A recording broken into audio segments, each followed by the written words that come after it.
Now, the survival rate for small and medium enterprises in Nigeria has taken a massive hit this year amid a general slump in economic activity, a sharp drop in global oil prices on the back of the coronavirus pandemic slammed the country's oil-dependent economy. Now, the pandemic, which took a full course in the first 2 quarters of the year, has largely contributed to suffocating businesses, small and large. But while bigger players have the financial muscle to navigate through the tides, the mortality rate for SMEs has only increased. But as businesses try to recoup from the pandemic, or the oil price crash and the government subsidy removal, and then came the EndSARS protest, which resulted to destruction of lives and property. But joining me now to speak to this is the Executive Secretary of the National Association of Small and Medium Enterprises, Mr. Eke Ubiji, who's right here with us in the studio. Good morning and thank you for coming on the program. Thank you very much, Wilson. Now, before we get down to the issue of the EndSARS aftermath, I'd like to ask you, how has it been for your members after the COVID-19 lockdown was lifted? Yeah, thank you very much for that question. I would say after the lockdown was lifted, they started gradually to pick up the pieces of their lives and businesses. They were just trying to do that before this one came up. But one good thing that happened with the COVID-19, immediately the thing was relaxing. The federal government came up with some sort of support, what you call COVID loan, which is made up of about 50 billion, which, to be more specific, quite a slight number of our members they were able to access that fund.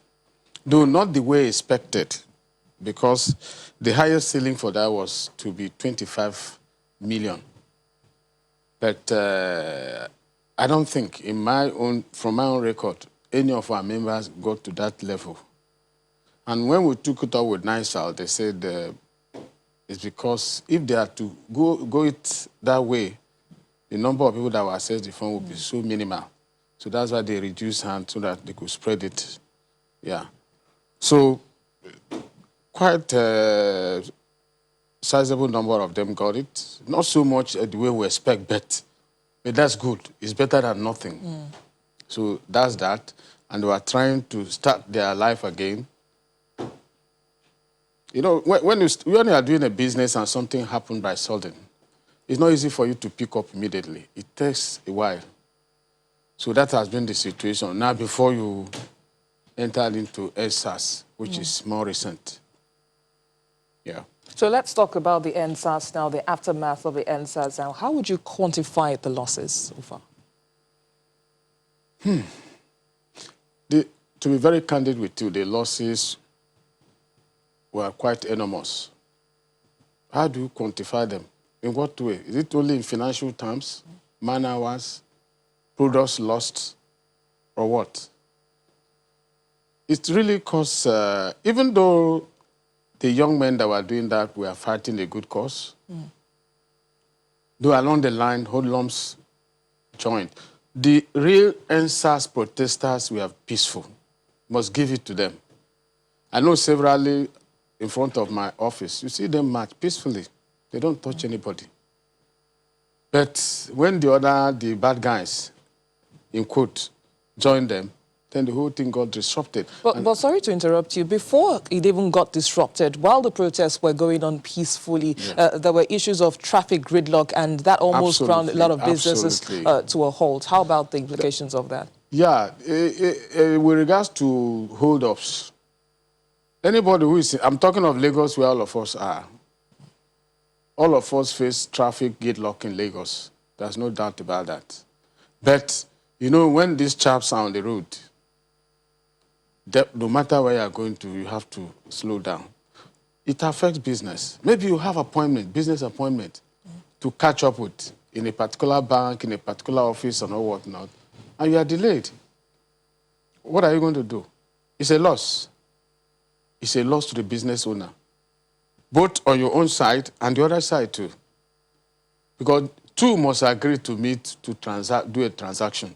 So if there's a problem along the line, the two will be affected. Though in terms of the impact may be different from one party to the other. So that's that. But, okay, you go ahead. Yeah. Then even in terms of production, supplies and all whatnot, how do you meet up? You know, one thing with business, if you are given a deadline to produce and supply, you follow it strictly. But with this type of development, you may not meet up. You may even lose that opportunity. Because the man who is demanding your supply maybe want to meet up with another demand somewhere. So if it's disrupted, you will not like it. It's just like people supplying newspapers.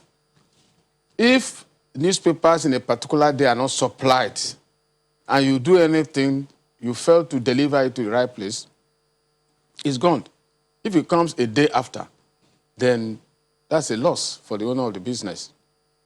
So with all that has happened now, talking about the fallout from the lockdown caused by COVID-19 pandemic and now the fallout of the EndSARS protests, what lessons do you think we can draw from these recent events? Talking about the impact on MSMEs. So many lessons, so many. For example, those businesses that were burnt, and this really affects our people in our sector.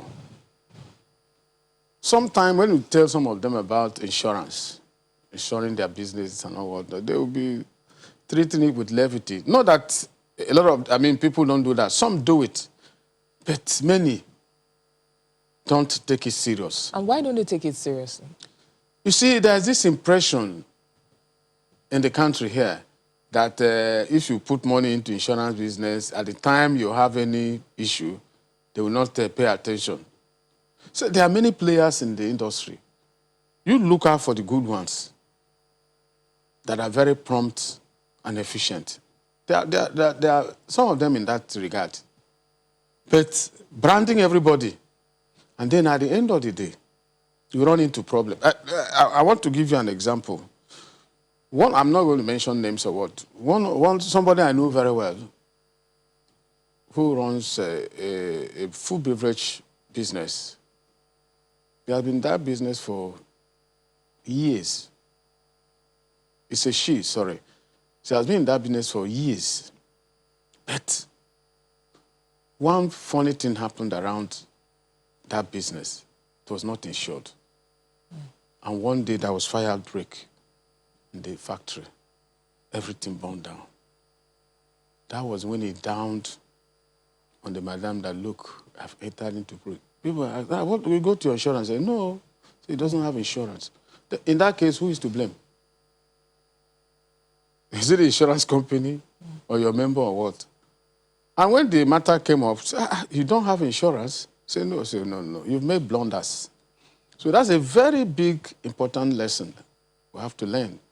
Like now, look at what happened with the EndSARS. We call it riot. You check, even not only for our members, even the insurance businesses. If before they've not been factoring developments like this, they have to think deeply. They have to be very creative because we are staying in a developing society. Things like this are very common. Even in the developed world, like US and all whatnot. You look at what happened with Lloyd Floyd's death in the US. And there have been many more. Before you know it, you watch it on CNN. People going to big supermarkets and cutting away goods and stuff. So no place is exempted from it. So both the person who does a manufacturing business or what, and the insurance people have to put that into consideration.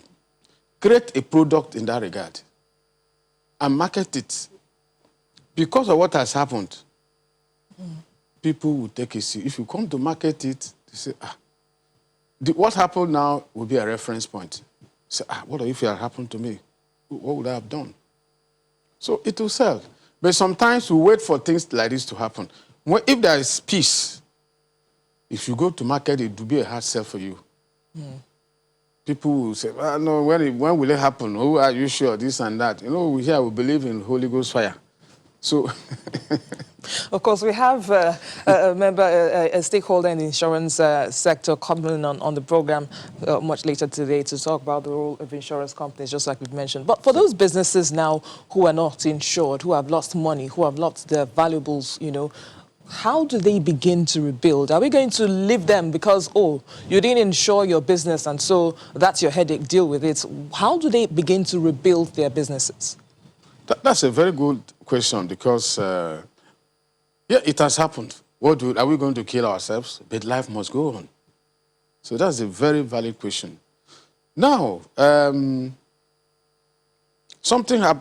read up something recently in one of the business membership organizations, a very resourceful group.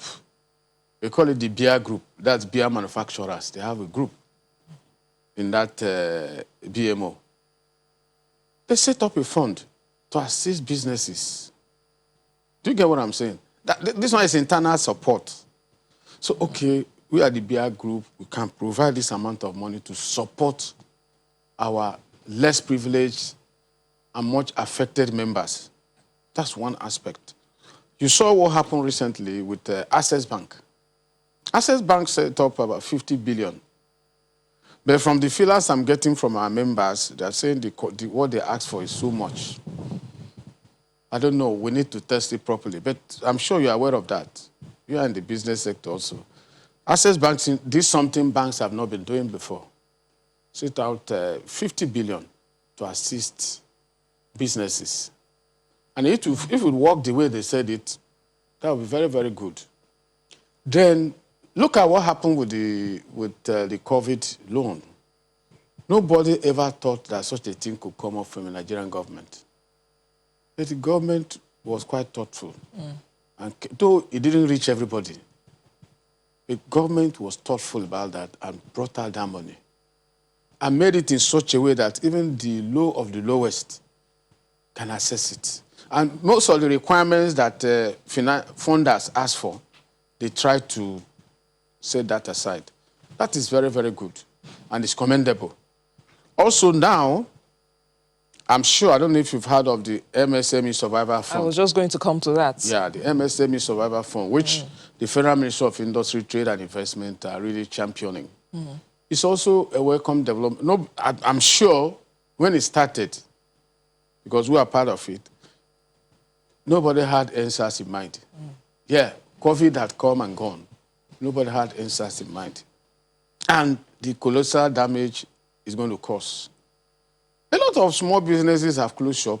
Like if you move around the city, there are a lot of places you go to, the businesses burnt down to ashes that even they can't pick a pin from there. Tell me how those people are going to start again. Then another thing I will propose to the government is, I don't know, I've not thought of the name to give it. They can call it any type of stimulus fund to support people because we are in a very critical time. That's the truth of the matter. If these businesses are allowed to die, finally, it's not going to augur well for the economy. But there must be a way by which we try to assist them. Then other players in the Nigerian economy, I've said what the BR group in Man did, Access Bank is doing. Access Bank is not the only bank in Nigeria. So are you saying that the other banks are not, contributing in terms of making funds available for MSMEs? Access Bank cannot be the only bank that is doing something like that. No, definitely. But what I'm saying, what Access Bank have done, come out to do straight, we've not had it from another bank. Have you had any? Well, that's why you're here to tell us. So I've not heard of any. At least, the minute I mentioned Access Bank, you got it. You understand? You say yes. All right. So we expect such to come from other banks and other players, not just banks. There are other people that have funds in Nigeria. Let's talk about the role of government once again. Last week, President Buhari approved a free business name registration with the CAC for 250,000 businesses across the nation. Should that actually be a major focus of the government or making more efforts at providing a more enabling climate for businesses to thrive? Yeah, providing a good business environment is very important. It's very key because even if you register 300 billion businesses and if the environment is not conducive, they cannot work. But at the same time, this policy is basically pro-poor and unemployed. We have so many unemployed, able-bodied young men and women. So what the government, even some they don't even have the money to even register a business. Enterprise registration is the lowest category of registration. I'm not talking about limited liability and so on and so forth. So that's what they said. Okay, they will pick out 250,000, which is it's a tip of the iceberg. It's like dropping small water inside an ocean. But I think what they want to say is that, okay, let's just try this and see. This may not be end of the road. So let's see, 250,000, $250,000 around the country. They'll see how it goes. And I'm sure if it's a success, me and you don't know, they may come up to do additional things to make sure that a lot of young people or people that they can't get work, they don't even have the funds to set up their own business, are now registered by the Corporate Affairs Commission to start something. All right. We'd like to thank you, Executive Secretary of National Association of Small and Medium Enterprises, Mr. Ike Ubiji. Thank you for coming on the program. Thank you very much. Thank you. When we return in just a moment, we'll talk about the role of insurance in the aftermath of the EndSARS protest. Stay with us.